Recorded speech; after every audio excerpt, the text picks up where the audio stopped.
Today's guest is a backing singer and dancer for some of the most successful artists in the world, such as Robbie Williams, Mariah, Carey, Alicia and Demi Lovato, just to name a few. We talk about how she's managed to keep habits over lockdown and the holistic approach to performance. So how has it been for you? Like, I know I've been following you on your Instagram and you've been like super proactive, like you're doing your yoga and your meals, and it's so, for me, it's like really inspiring to watch. Oh, thank you. You know what? I've gotten a lot of that feedback from friends and like, not my closest, but just people that are in my circle. And that's been really encouraging because I'm just really just posting what I do daily. I've not really made a show of it. I haven't been methodical about, I'm trying to, I guess, sometimes I'm putting more of an effort into posts, like tying things back to when I can, when they're relevant, like tying them back to performance and health and wellness and all those types of things that I'm interested in, that I'm about. But yeah, you know what? I do say to people that I think I've not mastered, but I think I did pretty well in 2020, despite what it really was, like what, you know, making the best of it. I did the best that I could with it. I think coming in, nobody knew what we were dealing with, how long we were going to be in this quarantined period, what it meant. And I think, it was initially very abrupt. So when I'm home in Amsterdam, and I'm not on the road, I'm just really like a housewife, a homemaker, a domestic engineer, whatever you want to call it. Love it. I cook a lot. I use it as my rest time. So I catch up on books and Netflix, and usually it's the opposite of a very rigorous touring schedule, or maybe just like 2 weeks of jet setting. So I really do use the time to reset and just like reconnect to myself. And I don't do a lot of work in Amsterdam, so there wasn't a lot to do anyway, but I just tapped into everything that I loved. And so prior to the last trip that I had made, we were getting ready to go to Vegas to do a residency there. So I was already on I was doing like a 30 days to Vegas thing. And I was kind of like just documenting what I was doing to prepare to be in Vegas for a couple of weeks. And so a lot of it was, what I was eating, what the travel schedule looked like, 2 a.m. with jet lag, these types of things. And so when that was cut short, I kind of carried that into just being home. And I'm like, all right, well, I'm going to keep working out because what else am I going to do with my time? And I think, I finally just really had the time I'm kind of a busybody. So I really took advantage of having the time to dig into things that I really wanted to do. And I think meditation was something that was growing in my spirit. So I signed up for some meditation courses just to kind of get the basics and to really hone that craft. And just did things that I initially was already doing, and then things I wanted to learn. And that really carried me through. I'm not even going to lie. It really, really carried me through. I joined a group of women called 100 Strong and Sexy. And so then I had this accountability of working out every day or 6 days a week. So just really kept me busy and helped me also just stay in shape, kept me sane. I mean, I think for me, I naturally go crazy when I'm not busy. And that's also not the greatest thing because I find it difficult to find peace in rest and stillness, but it's been an objective of mine to be okay with that. And I mean, 2020 was all of that. It was like, sit down and be still. And you have you literally can't do anything. You can't go anywhere. And I'm always a student. So learning, taking courses, just filled up my time. So I think I managed it pretty well. It wasn't until late last year. Sorry, I'm going to try not to be long-winded. I did it. No, I love it. I like the more you talk, the better. So long-winded. It's all good. Towards the end of the year, that's when I start getting restless. My birthday's in September, so my husband and I usually Mine take. too. Oh, you too? Yeah. What Virgo day? babies.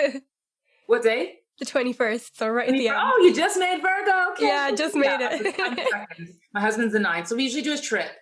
So we managed to get away because that's when like things kind of eased up. So we managed to cautiously take a vacation. And then after that, I think I was ready to dig into like fourth quarter.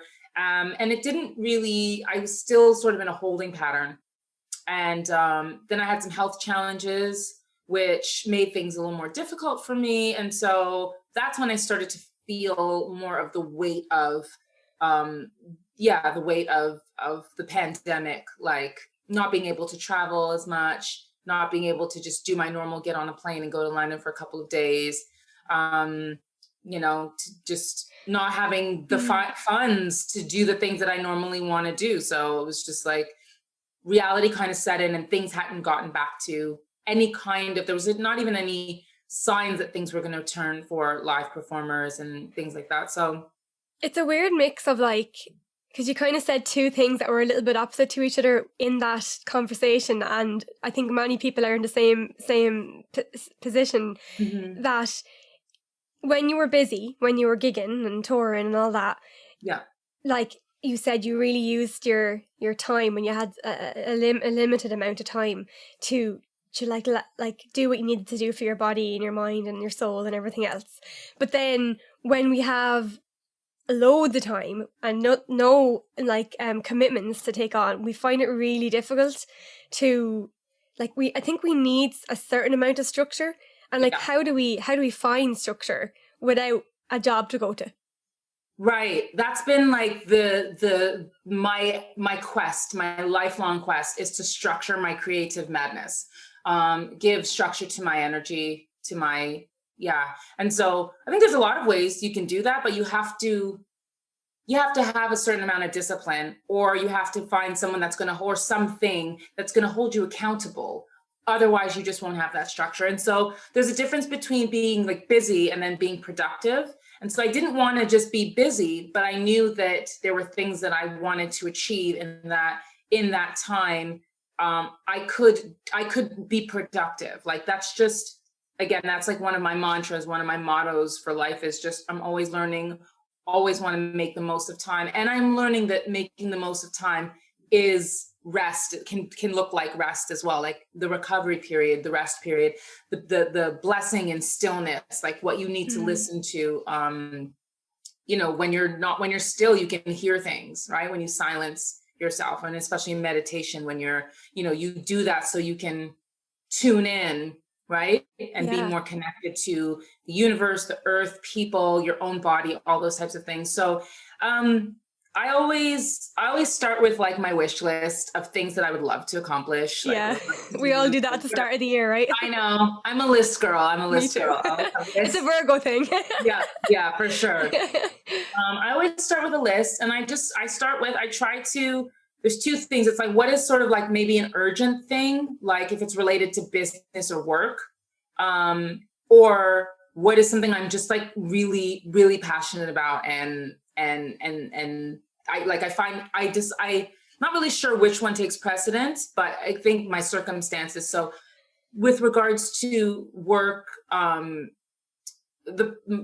was actually passionate about some stuff that would be beneficial for my work. And so it was working for me personally, healing holistically, but also something that would add value to my work. So that actually worked out really well in my favor. But what kind of things did you incorporate into your year over the last year? What kind of things that you weren't really finding time for before, but things that you might have had more time to focus on? Meditation. Like straight out the gate, meditation, number one. I didn't get it, wasn't gelling with me. I wasn't sure like how to and what to. And I just was like, right, let me find something that's going to help me understand this. And I actually found just a really simple course. Like it was so simple, and so I was able to really grasp it. And I was just like, oh, okay, like now I get it. And I think also, you have to be ready. You have to things have to line up for you to, you have to be in a certain position, place for you to be able to receive information. And that was the time. So all the stars aligned, and I was able to really finally put a foothold into meditation, yoga for me, and Pilates, because I'm aging and I need a different, like I can do the high impact stuff, but I really also needed a different, because I wasn't so good at just meditating, I found that in yoga, I was finding a very meditative experience. And so I really leaned into that. And it was all the things that I needed. Like I was still able to be physical, work on my flexibility, hold postures that made me still feel like I was strong and like kind of like performance. Like anytime I'm in like, Warrior 2 or something like that, like I always the warrior feel like very, I feel like a dancer. Like I'm like, I don't know. It's just something that fed who I was. And so those things really helped me. And like I've had this desire to like go back to school and like get more education, but I never was sure like what I wanted to study. And I think because everything was going online and just education is taking on a different, it's just looking different these days. I was like, okay, perfect. Like someone was like, take this course. And I was like, okay, cool. And it was one of the Ivy League universities were doing like lots of free courses. And so I was just like, and it was cool. And what was the course? Do you want to share what the course was? It was the psychology of happiness. Oh, cool. And it was, I'm not really sure. I mean, I know I needed it, but it wasn't like I was looking for that. But there were a lot of, again, it benefited me in so many ways as an individual. And then also I learned so many things I can bring to my coaching practice, as a person and then as a performer. And it was great. I think it was like a 6 or 7 week course. So, I just had I had homework and I would sit and listen to lectures and I was like, why wasn't uni like this before? I would have nailed it. I would have stuck around. So I was able to I started with that. And then, as I said, I did a meditation course. I did I bought a membership to Mind Valley. And there was a lot of really good workshops. So I was just like... Is that like a yoga kind of meditative thing? It is. They're kind of calling it it's kind of like a new age, new thought type of university. So it's a lot of professionals who are just all about like mental health, wellness, performance, just anything having to do with like the mind and then the extensions of that, and like being your best self, empowerment, speaking courses, like, so I took a couple, which I was just like, again, and so I filled my time with stuff that I thought was very productive. There's some fun stuff too. Like I literally, like I went on to Udemy and I bought a bunch of courses for $10.99, $11.99. Like just, I've got like a whole library of courses that I need to take because I was just I want to learn about this. I just thought, like, what else am I going to do? There was definitely like a rush to register for courses at the start of lockdown. I remember like buying like a few different courses myself as well.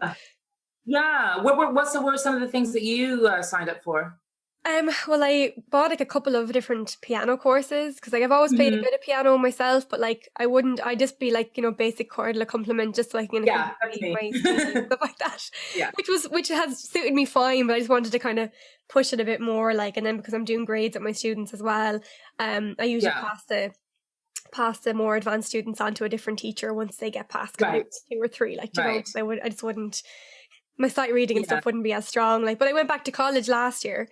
So it's been a really good time to like just really focus on college. Like I'm in my like I went back to do a degree, like, so it's 4 years. So in a way it's kind of dampened the experience of college, but in another way it's also really helped like just focus on that, give us time to focus on just college, It's like I'm not doing anything now, so like there's not that distraction there.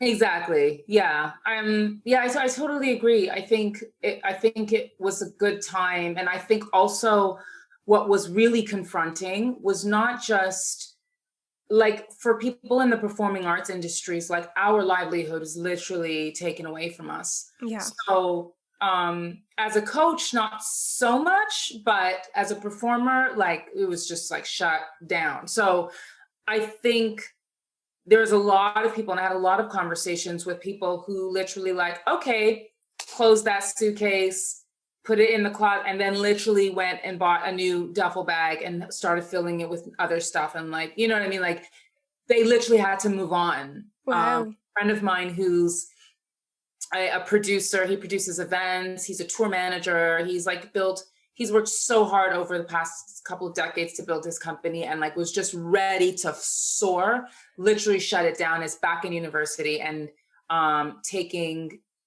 he has an accounting degree, but now he's doing some other international business stuff. And he's just like, I don't know if this industry will ever come back and in what shape it will be in and when, and like gotta move on. So that also, I think, prompted this urgency to get some skills. You know, I didn't graduate from college or uni. I studied I went to university for 2 years studying journalism, and then I left to pursue a career in dance and music. So I don't necessarily have a degree like that to fall back on. And to be honest, a lot of my friends who have degrees don't do anything with them anyway. Yeah. So, you know, thinking about next steps, I was like, do I want to completely switch lanes? Do I want to build on what I'm doing now? And I made the choice to stay closer to home. But also some of this education is sort of leading me in another really great path that I think makes sense for me. So it's always been challenging to like find structure, but you know, I think it's necessary, especially we've been faced with like issues of survival. And so that just makes it really real. And I don't judge what anybody's structure looks like. How do you structure your day? How do you structure your day, and what advice would you give to anybody who's kind of looking for a bit of guidance when it comes to so I'm constantly shifting and shaping it because I'm like spontaneous as well. So something will come and then I'll run in that direction. So I'm trying to not do that. Sometimes I literally have to write out my day, and then like when I write it out, it kind of blocks in my head, because if I end up in the kitchen before certain things are done, that's it for the morning routine. The kitchen takes over, and then I'll never get back to whatever else I needed to do. And then I'm into an afternoon and I'm like, okay, well that's done. I'll just start again tomorrow. So I really, really try. But I write things out that the night before I try to visualize and write out what I want to accomplish the next day. So for me, I start my morning with prayer. So I wake up, I give thanks. I'm really trying to, like, the thing is my alarm goes off, and when I see my phone, there's like notifications, and then I want to swipe, and I'm trying to really not do that. Or I'll be like, oh, no. So literally the minute I wake up, like I'll shut my alarm off, and then I try to just go right into prayer. Right now, I'll do like what I'm doing now, because this has been it's been a work in progress, but I have a journal that's right by my bed. So I write all my affirmations. I'll just do like, today I'm grateful for this. I just try to like start my day in happiness. I know it sounds kind of cliche, but this shit works. Like it works. Like you have to really get your mind set up for whatever it is you want to do.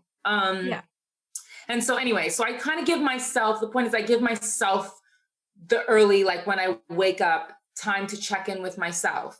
I would love to be able to roll out of bed and onto a yoga mat. It's just not possible really for me.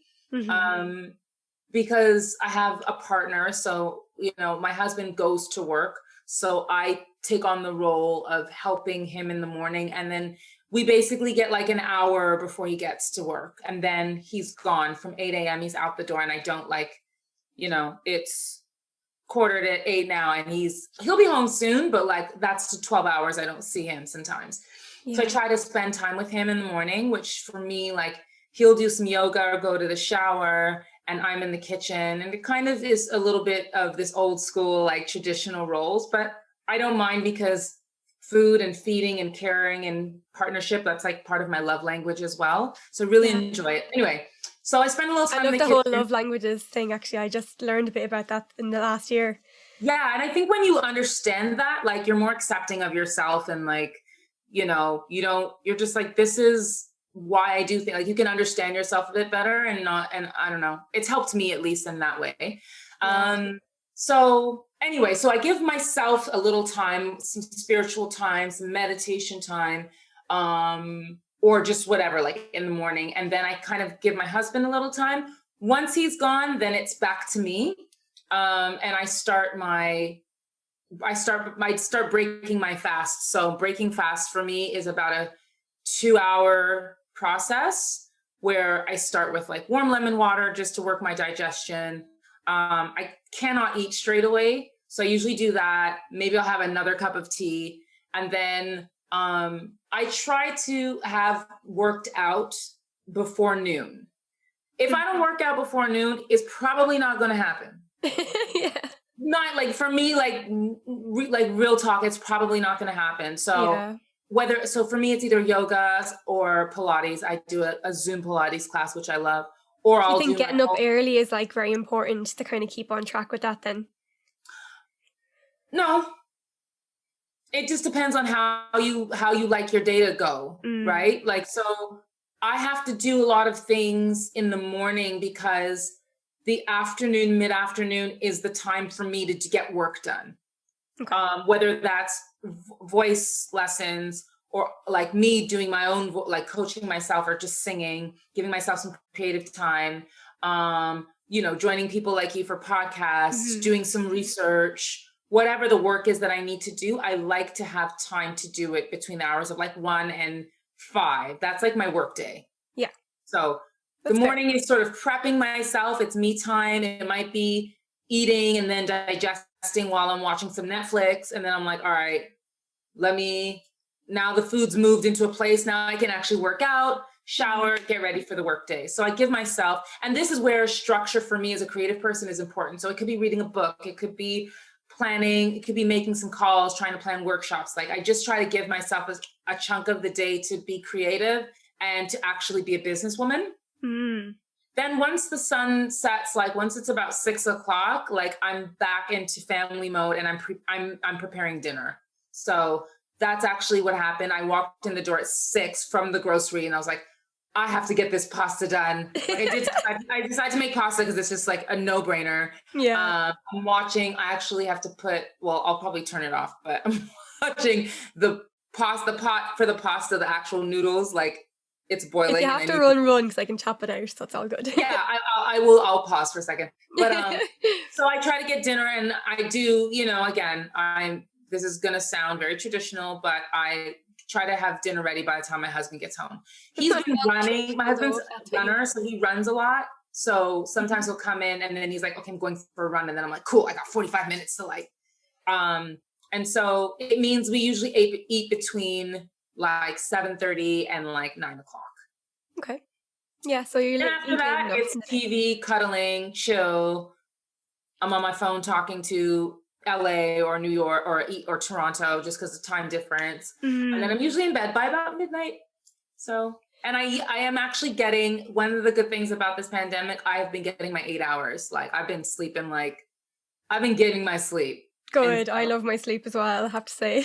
Yeah, I think it's a good time to practice habits, but it's also a time where I think when people are feeling so structured in their normal life, or it's been a time where people can let loose from that and find a different flow that maybe works better for them now, So I was just going to ask, is it okay if we talk a little bit about your work as a session singer, a backing vocalist, and kind of the people that you've worked with and that kind of thing? Who you were working with before lockdown, what tours you went on, what skills do you need to have to do the job that you're doing, that kind of thing.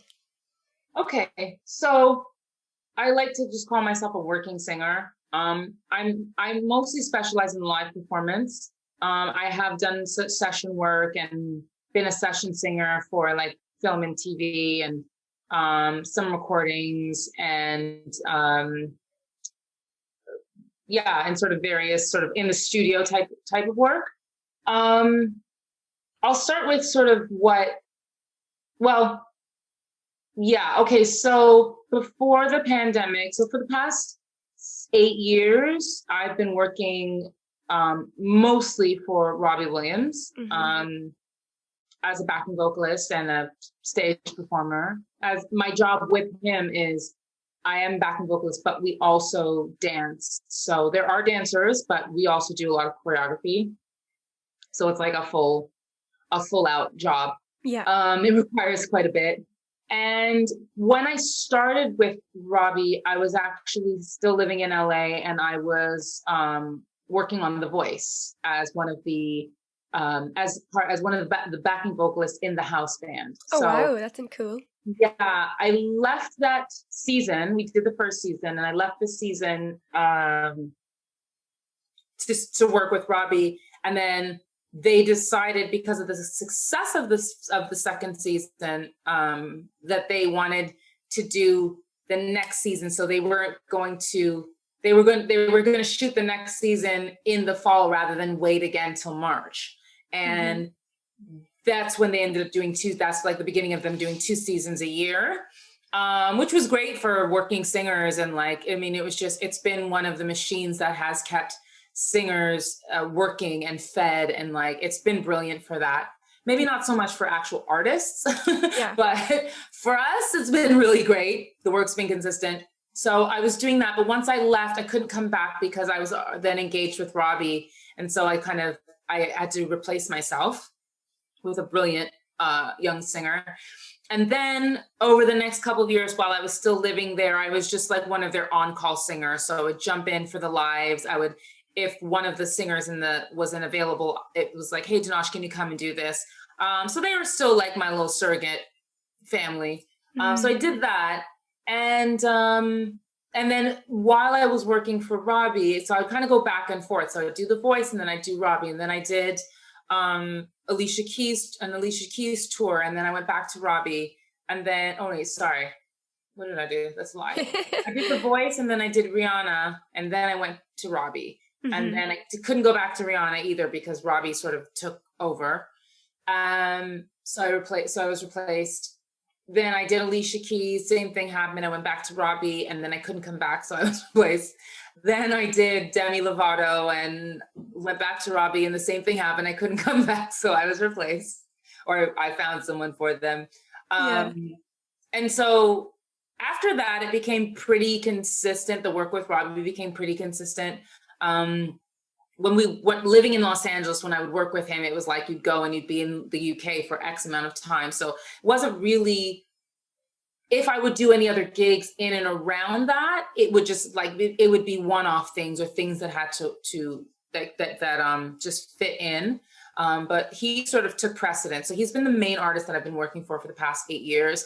Prior to that, I got my start as a professional dancer in the industry. So my first tour was with Mariah Carey for the Butterfly album. Some tour to start with.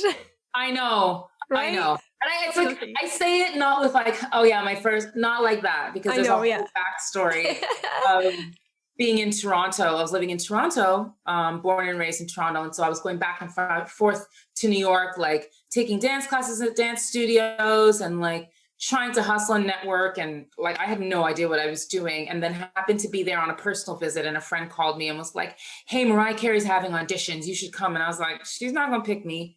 And I felt that way because I had tried on several occasions to audition for gigs, and I was typecast a lot, and there were times where I was like taller than the artist, and there was times where it was like, oh, we have a lot of dark skinned girls already, so we kind of need we need to mix it up. So I was already had this experience of, it wasn't like a harsh rejection, but it was just sort of the reality of the industry and the audition process, right? And so when the Mariah thing came up, I was just like, well, I probably should have looked like her complexion, and I'm probably not what they look for, but I went anyway, and I got the gig. And so I had a lot of experience as a dancer in the industry, as a professional dancer, and I worked for a lot of different artists for many years before I was singing professionally. And so that was a really great experience, but I always had my eye on wanting to sing. And I felt that unless I could get a gig as a backing vocalist, no one would really take me seriously as a singer. And that was kind of people weren't seeing me sing anywhere. I didn't have the courage to go to like the live mics. I'd go to the live mic sessions in New York, but I would just stand on the, like in the back and like marvel at how amazing these singers were. And so I just kind of made my rounds, and eventually I was dancing for an artist who, an artist that I was dancing for at one point in the work that, and the time that I was working for her, I was able to switch over to singing background for her.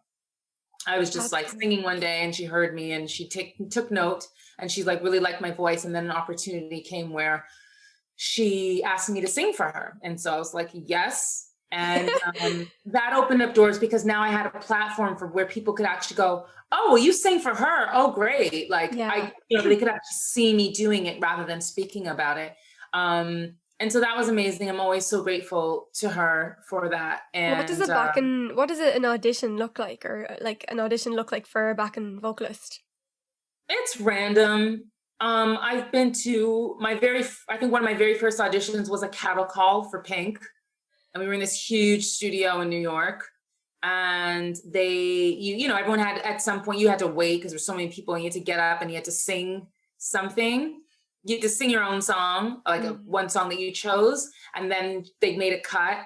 And then I remember they had another time where then they wanted to hear how you sounded singing her stuff. Excuse me. And that song was the "I'm coming out, so you better get this party started." Yeah. Now, she's like an R&B voice, but also she has kind of this like rock kind of, edgy. So edginess, yeah. I just didn't have any of that in my voice. And it wasn't really about if you could sing or not. It was about, could you blend with her? What was the sound that they needed? So I didn't get that, but it was a great audition experience. I learned so much.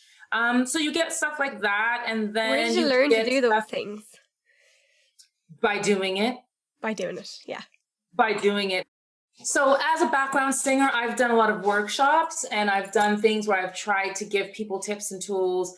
But then every auditioner or every person who's holding the audition has their own method and how they want to do things. And so I feel like, if I could give any advice, I would say always have a song that shows your voice, and always be familiar with the music of the artist that you are going to audition for. Yeah. So know one of their songs. But, certain skills, and this kind of goes back to a question you asked me earlier, that you should have is you got to have a good ear. You kind of have to be a quick learner, and you can develop these skills. Mm-hmm. You have to be able to, I think, have a bit of range to your voice. So not necessarily like you have to be every vocal range, like you have to sing like first soprano and bass, like no, but be able to understand how to change your tone, how to blend, have a bit of range, like so that you can fit in, I remember when I auditioned for Alicia Keys, the second time, I think I'm a mezzo alto like all day. And they were like, no, you'll be soprano. And I was like, Lord, how high, and I'm just like, but I've been soprano on a lot of gigs. And the great thing about that is I was able to actually develop my vocal range by stepping into those roles. Yeah. I also had a great support system in terms of vocal coaches who would help support me to make sure my voice was stable in those places. So it's helpful. It just means you'll have more variety and more options. And then you've got to just in terms of getting gigs, you just have to really put yourself out there. And, there aren't the obvious spaces, but it's a lot of just networking and connecting with other singers. I mean, a lot of the gigs that I was called to audition for were through other singers, not necessarily musical directors. Yeah, and then eventually when I got into the game, people started knowing me and asking me to audition or just direct booking me for gigs. So a lot of it was kind of ended up being by referral almost when you started getting your name out there and you started working with more people. Yeah, when I was in New York, it's just very clicky, and I was a dancer, so I wasn't even in the vocalist clique. And then I didn't have that voice of the New York sound at that time. And so it was really hard to be taken seriously. It was really hard to be taken. So I just decided I was going to learn, and I was going to try to get in as many rooms as possible and go to auditions and try and not get the gig, but just see what it was like, see what the nerves felt like, learn how to audition. I think learning how to audition is so important. And then, yeah, you just have to keep doing it to get better at it. And then eventually you find your niche, or you land a gig, and then you use that gig and you use it for everything you can. You network with everyone that's there. You put yourself out there and say, hey, you do a good job, so people will think of you again. And then that's how you kind of get into a referral system. And unfortunately, that's how it works. There are contractors in the UK. There are contractors in LA that contract for the recording, like the studio recording and TV space. And so in those instances, you can have a CV or you can have a demo reel and put your work together and submit it. And then sometimes it's just waiting for that right opportunity to be called. Yeah, because a lot of people who would be watching this podcast would be like people who are studying music in college and who are probably going to go into this side of things, like being back and doing session vocals or recording. Yeah. I definitely say know your strengths, know what genre of music or what genres are your strengths, and then have a couple that maybe, like, I don't do country music. I'm not an American person. Like I lived in the US for half my life, but I don't have like a Southern drawl. I'm a Northeastern city girl. Mm-hmm. So, that's not my forte. But when I was on The Voice, one of the head vocal contractor, Cara Britz, she's from Virginia. So she handled all the country stuff. She actually sings background for Blake Shelton as well. And that's her thing all day. So she was coaching us. She would always take the lead and like kind of teach us. And then for me, I can mimic, like I'm good at mimicking. I'm good at adjusting tone, and I'm good at blending in. So I know that's not my forte. So I'm not going to an audition for, I think Shania Twain had an audition, but her stuff was more, you didn't need to have that country draw for her stuff, but sometimes you do, right? So know your strengths. Jazz music, I can sing jazz. It's not my forte, but that's something that I would audition for because I could do it. I could sing the music and I could do it.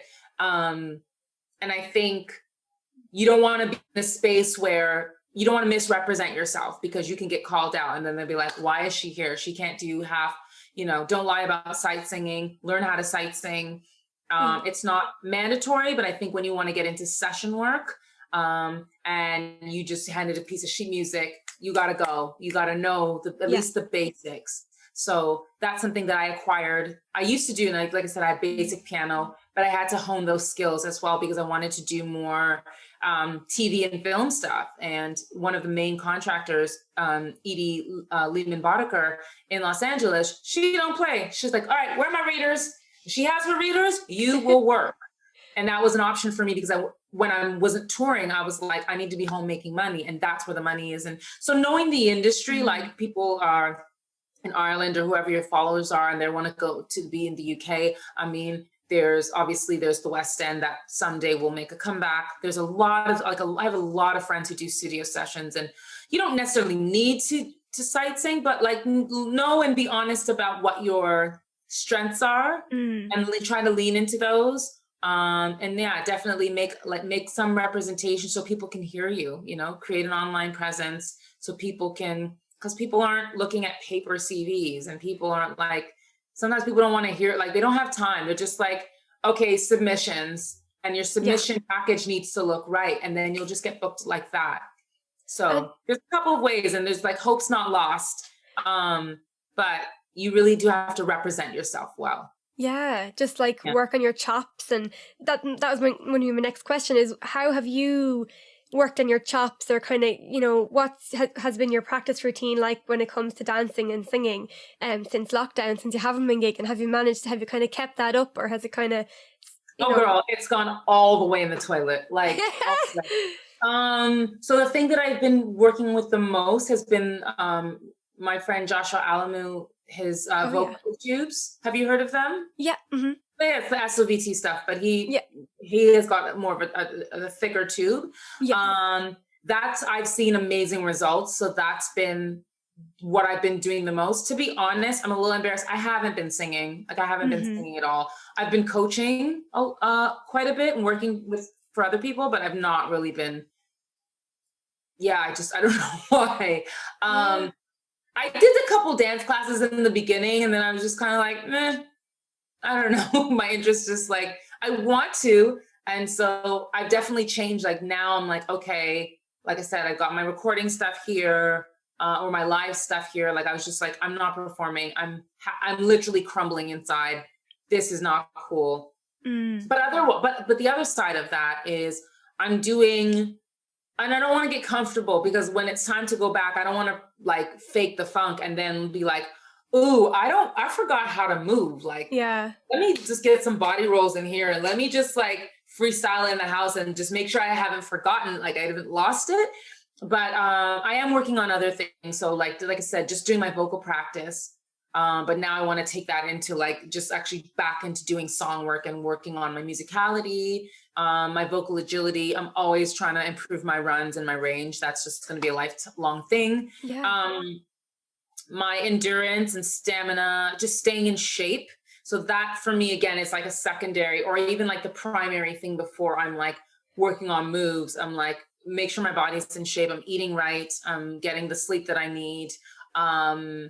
Yeah, in terms of chops, that's what I've been focusing on. Tell me about, you mentioned to me that you have a holistic approach to performance. Do you want to tell us a little bit about that? Absolutely. So two things happened. I had experiences simultaneously, one as a coach and one as a performer.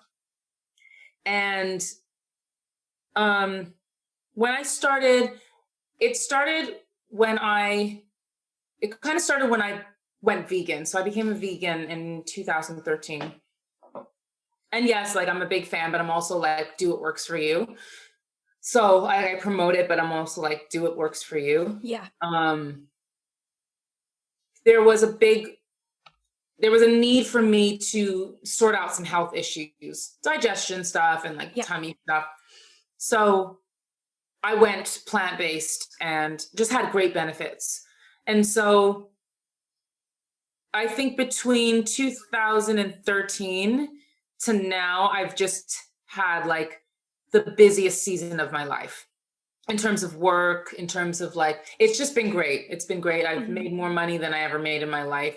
Not balling, but I'm just saying like that consistency, like I haven't really been worried about where the money's going to come from because like I'm on tour and then there's like another gig and I've just been really consistent. So that's been blessing.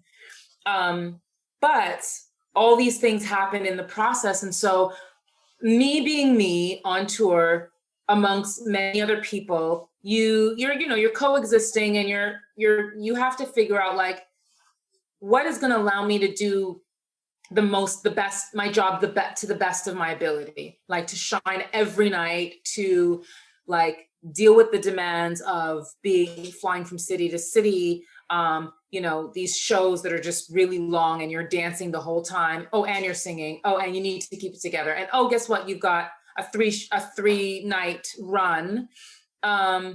I just had to really like start to manage things for me. So I had to start thinking about how I was eating, getting sleep, the energy I was around, my comings and my goings, all of these things. As a vegan, I had to then, this was sort of early days where the UK and Europe wasn't on the forefront of veganism and the plant-based lifestyle. So it was really hard to get food. Like I was very new to it. So I just didn't even also know like what I was supposed to be eating and where to get these products from. So I was carrying a suitcase of food on the road to support me. And, this is when I started with the smoothies.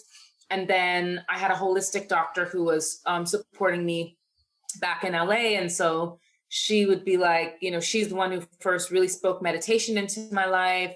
And stress was playing a huge factor in my health. And I finally understood, like, when I would go to the doctor and the doctor would be like, oh, are you stressed out? And I'm like, well, who isn't? But I didn't understand the correlation between stress and your health. Yeah. And so these things just started to like make themselves more apparent for me on the road. I had to start making different decisions from the rest of the group.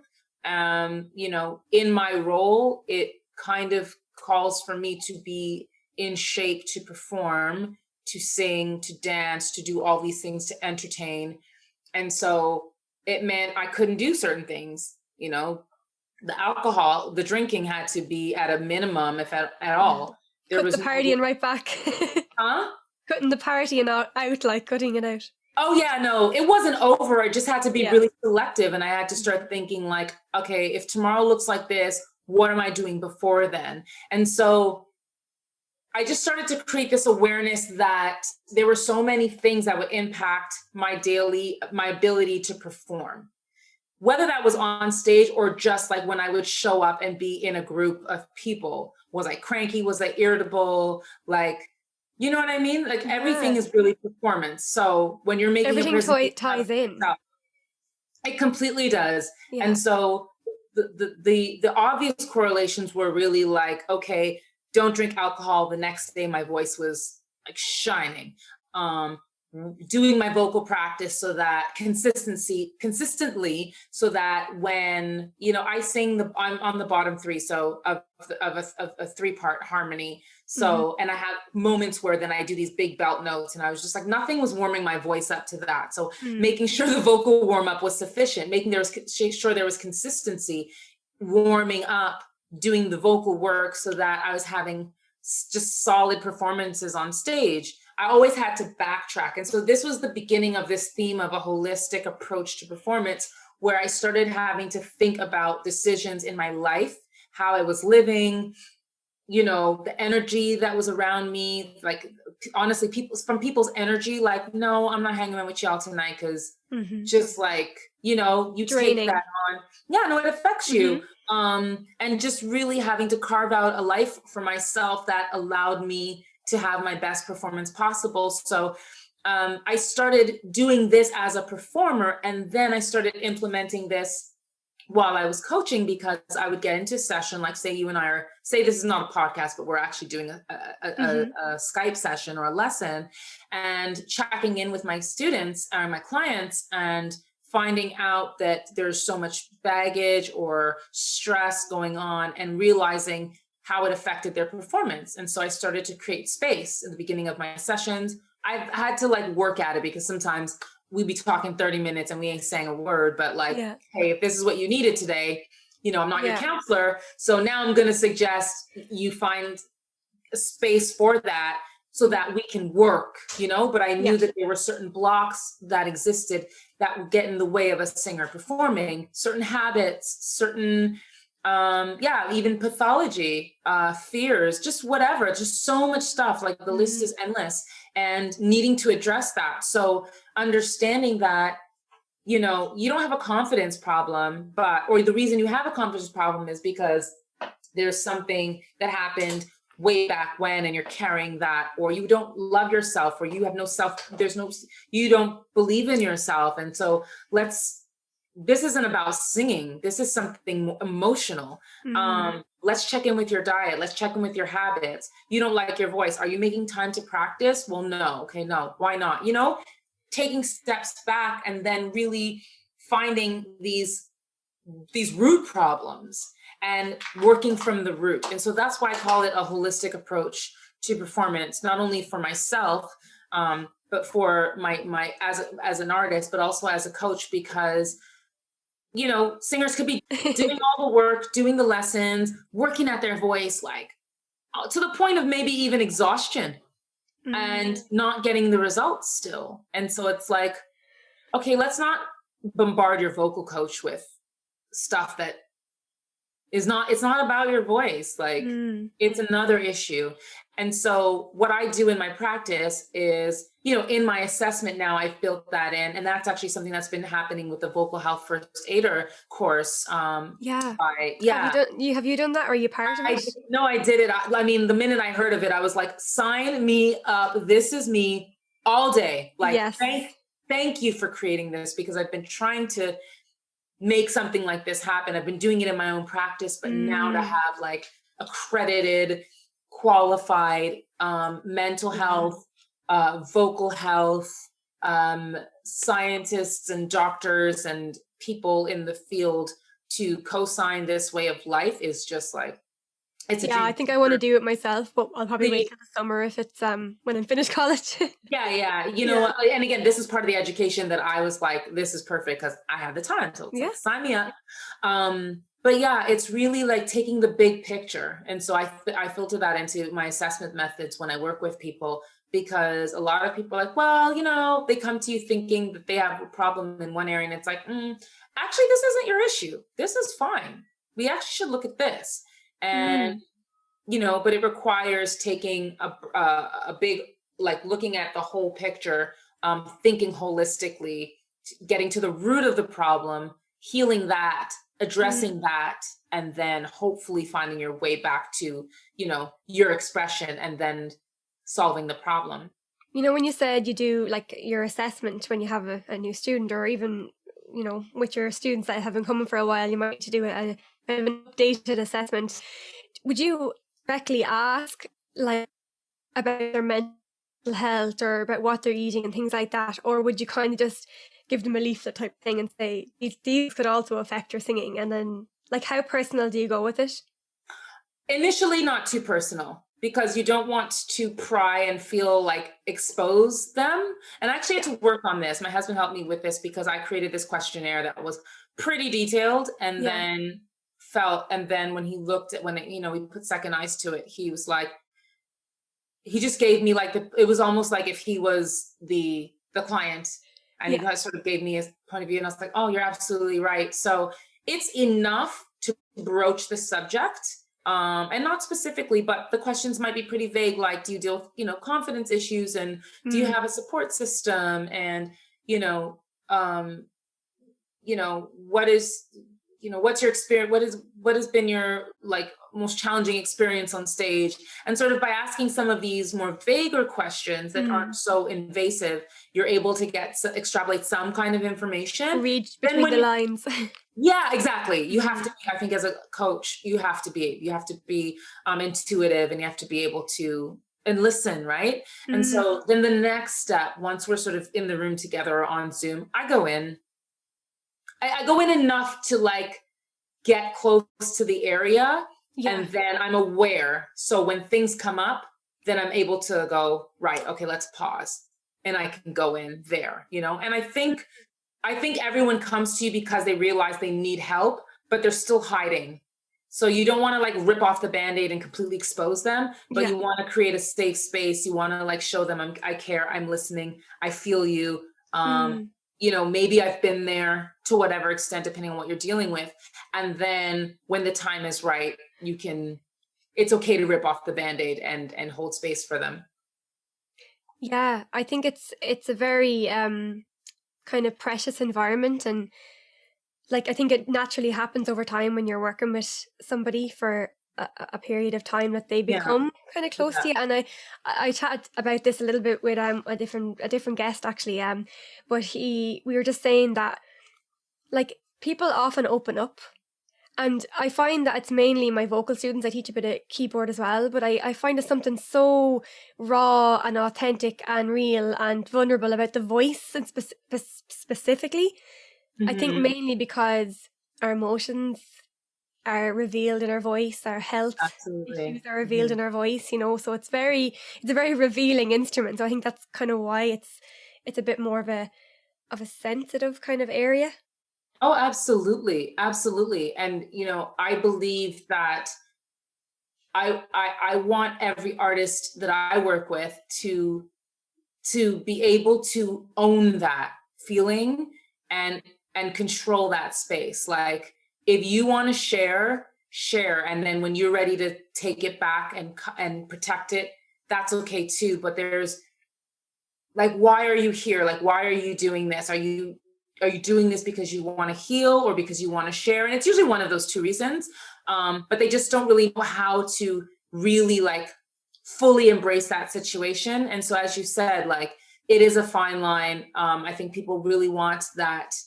It is, you know, the voice really is kind of opens that doorway, right, to our soul and to our emotions. And we want to be able to give them access to that, because we want to know what's going on, but it can be painful. It can be very hard. So we have to facilitate that transition. We have to facilitate that journey. And, you know, there's many ways to do it. And every teacher is going to have their own way to get there. But I think it is really important that you create a safe space. And this is something, again, that the vocal health first aider course teaches, is about creating a safe space, a comfortable space, so you can get the work done, you know, because if they're still hiding or they're inhibited, you're just not really going to get, you know, you're not going to be able to do the work, and then they're not going to get what they need out of it, which is why they came to in the first place. Yeah, it's like about developing trust between yourself and the student, and you want them to trust you and vice versa. Yeah. 100%. What are your like top like tools to have in like your toolkit, like for example a nebulizer? Like what are, you know, do you have... As a singer? As a singer, yeah. As a vocalist. Girl, my bag. It's funny. I tried to do a bag, or like, you know, what's in my bag. And this is a testament also to how I pack, because everything is in there pretty much. Like, I think I actually seen this. Was it like a really old video? And you're on tour? Yeah. Okay. Yeah. Maybe you saw it, because I was just like, it took me a minute to figure it out. But right now, to date, essentials are my SOVT tools. So whether that's my vocal tube or my sing straw, those are the two ones that I use. And shout out to Joshua Alamu and Whitney for just creating incredible products that have literally like saved my life, changed my vocal life and everything. So those are two, like, those are for me, like, that's mandatory. Yeah. What else? I know you talked a little bit about the Vogue mask. I think you were the first person to like, that made me aware of that. But that's for like, you know, for you're on touring and you're on the plane and things like that. Yeah, I mean, that was definitely a thing, and I think it's still very important. So yeah, thank you actually for reminding me. I just think because they've become so common, it's like, well, duh. It's like everyone's wearing masks now. Yeah, I know, right? I was like an alien back in the day. Like, people were like, what has she got? Nothing. I want to keep it that way. My mask has been my, you know, I panic if I don't have my mask, or in times gone by, like prior to this pandemic. Having my mask was important. I have a sort of supplement stash. So again, on the holistic path, working from the inside out, making sure that I've got all the supplements that I need. So for me, those are like, you know, my lady vitamins, like things like, you know, iron, my B12, which is really important. As a vegan, I travel with certain things. So I always have like a greens powder for smoothies, and I have like a protein powder with me, just because, you know, keeping your energy up is so important. So I need to make sure that I'm feeding my body. So I always travel with a few like little packets. I always travel with tea, with herbal teas. I always travel with warm drinks. My bottle, my water bottle, I always travel with that. Because you need to stay hydrated. I don't really subscribe to like, I haven't rocked any like vocal throat sprays or anything recently. I think I just kind of fell off of those, but I'll always have something. Like I'll have like a, you know, maybe a Vocal Zone or a Ricola, or like just some zinc lozenges. I don't know how good they are for that, for your actual like singing. They're not. I mean, for me, I subscribe to the idea that they're creating saliva. Yeah. That's pretty much it, you know? Yeah, it relieves, like, if you have like a sore throat, like if you're a bit sick or something. Yeah, and so it's Kind of more to relieves relieve discomfort. I don't really subscribe to like, oh, this is doing healing things. For me, I get that more from the teas and stuff like that, just because the herbs and there's certain properties they will have for inflammation. My nebulizer, I have that. I used to have like a steam thing, but actually I just have my nebulizer now. Yeah, I've got my nebulizer. I think like vocally, that's kind of the setup, because there's all this myth busting as well. Like, oh, do you need this? Blah, blah, blah. I always have a massive scarf that doubles as a blanket. So I'm cold. Like when you go into venues, I'm just cold. Venues are cold. And well, if you're cold, you're going to tense up and that can affect your singing voice. Right. And like sometimes you'll just be like, AC is just blowing on you. And so, yeah, just staying warm and making sure, there's things that are not constricting me in any way. And also my yoga mat is important because I use it to nap on, and I always use it to stretch before my gig. Okay, so, right. Oh yeah, no, because you need to sleep. Like when you need to get a cat nap, you can. I mean, some people will just bundle up wherever, but there was a time where like I knew the TV station wasn't going to have anything because we'd gone there like earlier, and I brought my yoga mat, and I was like in the corner with my yoga mat and a big ass scarf. This was like last December. It was in Berlin, and it sorted me out. My travel pillow, which I've recently lost, but since I'm not traveling, like I don't need it. I think a pillow is really handy for traveling, even if it's like the little beanie ones or something. Oh yeah, or just rolling up a sweater. Like you just the themes here are just like rest and recovery and all these types of places. A little bit of pampering as well. Do you know, like look after yourself, like you want to give yourself a bit of time to kind of. Thank you for reminding me. I have from Neil's Yard. But also this other company, Sage. I have these like little travel kits of essential oils that I love. And so there's ones for like inflammation. There's ones for like unwind. There's ones for PMS. And do you just put them on your wrist or do you put them on your face somewhere? They'll give you, thanks. My honey just came through. So this is delivery. One that I bought. It's the headache kit. So it's got like, I love these. So it's got like a spray. This is like a stress spray. So you spray it. Oh, wow. This is a peppermint halo. So you kind of, and they give you like, the sort of the points where you need to do it. Yeah. So sometimes it's like these glands here, sometimes your nose, it's your temples, your wrist. What's that one called? This company's called Sage. I believe it's a Canadian company, but Neil's Yard, do they have that in Ireland? I don't recognize it, but they might have. I'll have to well, I know it's a UK company. They have like little travel kits. So I just love these little oils and they're so great. Lavender, like even if you just get essential oils, I think they're great for like your bathtubs at night if you're traveling. And let's not like just for travel, but like I'll roll these over my pillow and, I love aromatherapy and it's part of the like recovery, unwind. But there's also some benefits to essential oils and some kind of like a naturalista, like hippie, earth girl. Yes. So I kind of subscribe to all those things. I just say like create your environment, whatever you need. Yeah. I just try to find it in a mini portable version so I can be comfortable wherever I am. Like whether it's in the studio, I've got what I need. I always carry because I think we're in this age of creating content and stuff. So I always make sure I've got like a camera and a mini, like tripod so I can work, because we're business people too, right? Yeah. We're promoting and we're doing all this type of stuff. But based on like just the care as a vocalist, those are some of the things that recently have become most important for me to be able to function. And honestly, people pick on me all the time. Like I'm everybody's scapegoat, but guess what? I'm happy. And I'm relaxed. And then people are like, oh, hey, can I borrow some, Yeah, I know, yeah. Sure you can. They won't get it themselves, but they'll sneak a bit off you.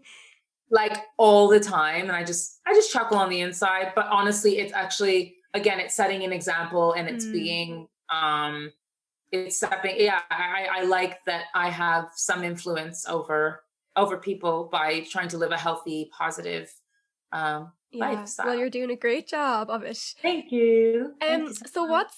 what's next for you? And do you want people to like go check out I know you don't, your website's not up and running at the minute, but do you want people to like, can people It's like, not. get a So lesson with you, or can they do yeah, for sure. So I will also send you, because I know you said this is going to go live in like a month or whatever. Yeah. On February. So I should have some stuff a little more concrete by then. I'll follow up with you to send you anything. Yeah. Cool. I'll pop you an email. Yes. So what's coming up next for me is I've developed a performance coaching program, and I wanted to find a way to stay connected with students and artists around the world. So I've been really fortunate to travel, like coming to Cork and going to London and Mexico City and working in Los Angeles and Toronto and, just all these different places, Australia, to be able to connect with people. But I've always been sort of like the special guest, and I've come in to do like a slur of workshops, and then I'm gone. Yeah. And I want people, to be able to keep up with that work. And I do try to connect with those teachers who bring me in to say, drop little nuggets for them to sort of implement them in their teachings. But of course, it's up to them. It's not important. It's not mandatory. But I want to be able to continue to keep the work going. I find that I want to be consistent. I want people to have access to me, and I don't have a studio per se. I'm kind of just a traveling virtual coach. Yeah. So same as everyone else right now. So right. Yeah. So, but because I've had the opportunity to travel and connect with so many people around the world, I'm creating a space, or I've created a way to be able to stay in touch. So primarily I've launched a coaching program. And I've got sort of 3 different packages that are available for people. So there's one that is sort of just the basic, like I'll show you the ropes. We do like 1 or 2 consults, like an intake, and then I send you on your way, and you kind of plug and play and DIY it yourself. And then we check back in. And there's always the option to like have additional coaching sessions. But within that package, it's like, sometimes people just want to get their feet wet. Then I have another package where you get a bit more hands-on coaching from me, and there's more of a customized plan. And then, you have a bit more coaching from me, but again, you're sort of navigating. I explain a bit more in detail how to do the program. And then the final top tier is where it's customized to you.